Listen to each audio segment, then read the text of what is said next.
रोखा रोखा नुदों दिनै बिटिसिनि जि अबस्था बिथांमोना गावखौनो नायबानो जाबाय बिथांमोना दिनै चिफ जानानै डेपुटि चिफ जानानै दिनै इएम जानानै बिथांमोननि जि प्रट'कल बिथांमोननि जि माने पावार बेसेबां खमायदों गोदोआव माबायदिमोन दिनै बिथांमोना माने सरकारि लाइनावबो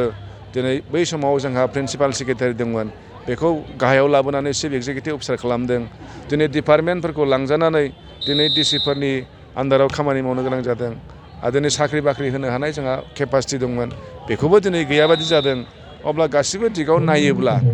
नैबे गोजोन गोरोबथानि उनावहाय बिथांमोना मा साननानै मा माबानानै मा थांखिजों खालामदोंमोन मिथिया खिन्थु नुनायाव जोङो जोंनि गोहोखौ बहुद गाहायाव थांनायखौसो जों नुगासिनो दं जोंल' नङा गथाय रायजोआ बेखौ नुदों आरो बे 5 बोसोरावथ' नुबायना नुगासिनो दं रायजो राजाया बिटिसि एकर्ड दे बे जों साफ्रोमबो बिटिसि बासिजों लोब्बा गोनां आरो मोनसे जारिमिनारि मोनसे सान दा दिनै जों बिनिनो दिनै बड'लेण्ड सानखौ जों फालिदों बिपिएफ दोलो हिसाबै उदालगुरि जिल्ला हिसाबै आरो बे समाव आङो साफ्रोमबो बिटिसि बासिखौ आं दिनै आंनि खुलुमनाय मोजां मोननाय आरो गाहाम अनसायनायखौ जासिहरगोन आरो लोगो लोगो माने जायफोरनाखि जोंनि बड'लेण्ड बिटिसि सोरजिनायाव जायफ्रा अबदान दङ सोरबाया थांनानै दं सोरबाया जोंनिफ्राय गैला बिथांमोन बयनिसिमबो आंनि मानखौ आं जासिहरगोन जोङो बड'लेण्ड दे बेखौथ' जों प्रत्येक बोसोर जोङो मानिबोबाय थादों गोदोआवहाय जेब्ला बिपिएफआ एखे राहैनो 15 बोसोर सरकाराव दंमोन अब्लाथ' सरकारि भाबै मानिबोदोंमोन खिन्थु सरकाराव गैयाब्लाबो जोङो बिपिएफ दोलोआ बेखौ मानिबोगासिनो दङ आरो जों अरायसम मानिलांगोन जोंना बेनो जे बड'लेण्ड जि एकर्ड दे बुंनो थाङोब्ला बेजों जोंहा बयहाबो लोब्बा दं आरो बेनिफ्राय जोंनि बिपिएफ दोलोआथ' जन्म लग्ननिफ्रायनो लोब्बा दङ दा ओंखायनो जों बेखौ फालिगासिनो दङ दिनै जायफ्रा सरकाराव दङ बिथांमोनाबो सरकारि भाबै फालिनांगौमोन बिथांमोना बिटिआर सुक्ति जानायनिफ्राय बेखौ मानिनो लायाखै दोनथ'दों बेखौ बा बेखौ मानिनायखौ गारबाय खिन्थु जोंनिफ्राय जों बेखौनो मानिनो हायाखै जिहेथु जों जेब्ला सुक्ति जादोंमोन अब्लाबो जों बुंबाय थाखादोंमोन जे बिटिआरआ खुनु गोदान सुक्ति नङा बियो बिटिसिनि आन्दारावनो माबा मोनसे मडिफिकेसन ओंखायनो जोंनि जि आसोल सुक्ति बिटिसि बेयो अरायसम थानांगौ बेयो जिहेथु माबा मोनसे मडिफिकेसनसो दा बेखौ बिथांमोना मानियाखै जायनि जाहोनाव गभर्नमेन्ट भाबै सरकारि भाबै बिथांमोना बे एकर्ड डेखौ मानियाखै खिन्थु जोङो बिपिएफ दोलो हिसाबै देग्लायबो मानिदों जों मुंख्लंफोरखौ मान होदों आरो बेनिफ्राय बेवहाय जायफ्रानाखि बेखौ सृष्टि खालामनायाव सोरजिनायाव माने अबदान दंमोन बिथांमोनखौबो जों दिनै मान होदों दा